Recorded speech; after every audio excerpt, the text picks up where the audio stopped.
Hello বন্ধুরা, নমস্কার। আমি পাইলি একটা আবার নতুন ভিডিও নিয়ে চলে আসছি তোমাদের কাছে। তো এটা টিফিনের জন্য, সন্ধ্যের সময় চায়ের সঙ্গে কিংবা এমনি খাওয়ার জন্য। তো কিছু সেদ্ধ আলু নিয়ে নিয়েছি। আমার আলুগুলো সেদ্ধ ছিল, এগুলোকে খোসা ছাড়িয়ে এই গ্রেটারটায় গ্রেট করে নেবো সুন্দর। তো আলুটাকে গ্রেট করে নিয়েছি গ্রেটারে, দেখতে পেয়েছো। আলুটা গ্রেট করার সময় যেন ছাড়ানোর সময় একটু খোসা না থাকে আলু, তাহলে মানে ওটা মুখে লাগবে। খোসাটা থাকলে দেখতেও ভালো লাগবে না আর মুখেও লাগবে।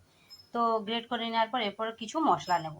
তো চলো কী কী মশলা নেই তোমরা দেখতে থাকো। নিয়েছি হলুদ গুঁড়ো, দিলাম সামান্য লবণ। লবণটা একটু মেপে দিতে হবে, কারণ নোনতা হয়ে গেলে ভালো লাগবে না। দেবো চিলি ফ্লেক্স। তো এখানে চিলি ফ্লেক্সের বদলে যদি লঙ্কা গুঁড়ো দিতে চাও দিতে পারো, বা গোলমরিচ গুঁড়ো করে। তো আমি চিলি ফ্লেক্সটাই দিচ্ছি, কারণ একটু ঝাল ঝাল ভালো লাগে।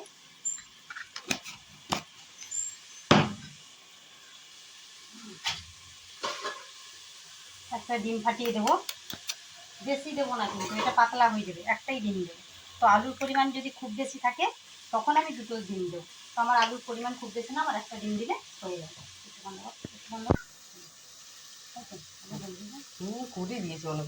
এটা ভালো করে মাখিয়ে নেবো আগে। আর আলুটা যে ম্যাশ করবো, মানে গোড়া গোড়া যেন না থাকে, ভালো করে এটাকে সুন্দর করে মাখিয়ে নিতে পারি।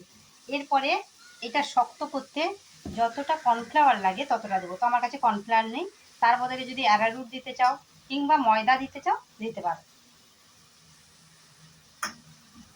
যতটা লাগে এটা মাখিয়ে শক্ত করতে ততটাই দেবো। এই কারণে তোমাদেরকে বলছিলাম এখানে ডিম বেশি দেওয়া যাবে না। তো দেখতেই পাচ্ছ বন্ধুরা, আমি মাখিয়ে নিয়েছি এটাকে, মাখিয়ে একটু তেল মাখিয়ে নিয়েছি। তো এইভাবে হয়েছে। এটাকে যদি আরও শক্ত করতে চাও তো আরও একটু দেবে। তো আমি আর বেশি শক্ত করব না, এইরকমই থাকবে। কারণ বেশি শক্ত করে দিলে কী হবে বলো তো, ময়দা দাও, অ্যারোরুট দাও আর কর্নফ্লাওয়ার যেটাই দাও, তোমার ওইটার স্বাদ বেশি থেকে যাবে। তো এটার মধ্যে যদি ধনেপাতা থাকতো, ধনেপাতা দিলে বেশি ভালো লাগতো। তো এখন তো ধনেপাতার সিজন নেই, তাই ধনেপাতা দিলাম। এবার আমি থালার মধ্যে একটু ময়দার গুঁড়ো ছড়িয়ে নিয়েছি, এর মধ্যে এটা আমি চারদিকে মানে সুন্দর করে সাজিয়ে দেবো। তো তা দেখতেই পাচ্ছ, এটাকে সুজির মতো চ্যাপটা করে নিয়েছি পুরো থালাটা। খুব বেশি মোটা করবে না আর একবারে পাতলাও করবে না। তো এইভাবে করে নিয়েছি। এটাকে এবারে পিস পিস কেটে নেব। তো যদি বাড়িতে কিছু না থাকে, হঠাৎ করে কেউ চলে আসে, যদি সেদ্ধ আলু থাকে কিংবা তুমি যদি জানতে পারো যে আসবে বিকেলে, তো আলু দুটো সেদ্ধ করে রেখে দিলে তো এটা খুব তাড়াতাড়ি হবে। মানে চা করতে করতে এটা রেডি হয়ে যাবে, তো খেতেও ভালো লাগবে। তো এটা পিস পিস কেটে নিয়েছি। তোমাদের যদি অসুবিধা হয় তবে মানে যখন করবে এটাকে একটু হাতে তেল দেবে, কারণ এটাতে আমি খুব বেশি মেশাইনি না। তো তোমরা যদি একবারে টাইট করে আটা মাখানো ময়দা মাখানোর মতো মাখাতে যাও তাহলে বেশি পরিমাণ দিতে থাকো, কোনো অসুবিধে নেই। তো আমি যেহেতু কম মিশিয়েছি ওই কারণে একটু নরম হয়েছে। তো হাতে তেল মাখিয়ে নিয়ে করবে, আর না হলে কি করবে, হাতে ছোটো ছোটো করে তেলের মধ্যে দিয়ে দিবে। তো তেল বসিয়ে দিয়েছি। তেলটাকে কিন্তু গরম করা যাবে না খুব বেশি, তেলটাকে গরম করা যাবে না, ওটা হতে হতে গরম হবে। আমি দিয়ে দিচ্ছি।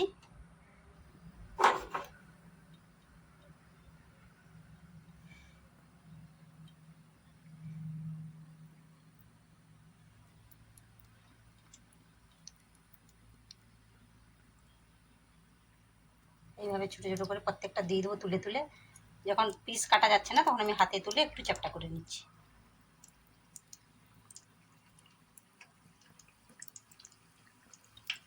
এইভাবে প্রত্যেকটা আমি দিয়ে দেবো। যেরকম সাইজ করতে পারো, নাহলে তোমরা আর একটা কাজ করতে পারো, পিপির মধ্যে ডিজাইন করা করে যদি চিপে চিপে দাও তাহলে একটা, তো আমি সেরকম করি। এখন জোগাড় করতে হবে অনেক, আমি ছোট ছোট করে এরকম দিয়ে দিচ্ছি, লম্বা গোল যেরকমই সাইজ তোমার দিতে পারো। তো টেস্ট এক হবে, তবে বেশি মোটা করবে না। বেশি যদি একটু ভাজা হয়ে যায় তাহলে আর কিন্তু ওরা গায়ে জড়বে না। দেখতেই পাচ্ছ আমি কতগুলো একসঙ্গে দিয়েছি ছোট জায়গাটার মধ্যে। তো প্রথমে মনে হচ্ছিল জড়ে যাবে, কিন্তু জড়বে না আপনাকে।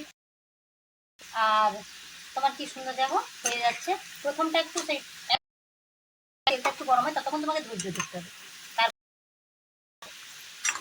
একটু মিথ্যা বাড়িয়ে লাল করে ভেজে নেবে। তো বন্ধুরা দেখো কি সুন্দর কড়কড়া করে ভেজে নিয়েছি, পুরো মচমচা জিনিসটা। এই দেখো, দেখতেই পাচ্ছ কতটা খাস্তা হয়েছে। গরম গরম চায়ের সঙ্গে খেতে ভালো লাগবে। কেউ যদি গেস্ট আসে তো চটজলদি না করে দেওয়া যাবে নতুনত্ব, আর মানে কোনো ঝামেলা ছাড়ি, তেমন কিছু লাগছে না, ভালো লাগবে না। জাস্ট যদি ধনেপাতা থাকে একটু ধনেপাতা, আর কিচ্ছু না। তো বন্ধুরা এইখানে ভিডিওটা শেষ করছি। নতুন নতুন ভিডিও দেখতে সাবস্ক্রাইব করে রাখো যদি ইউটিউব থেকে দেখছো, আর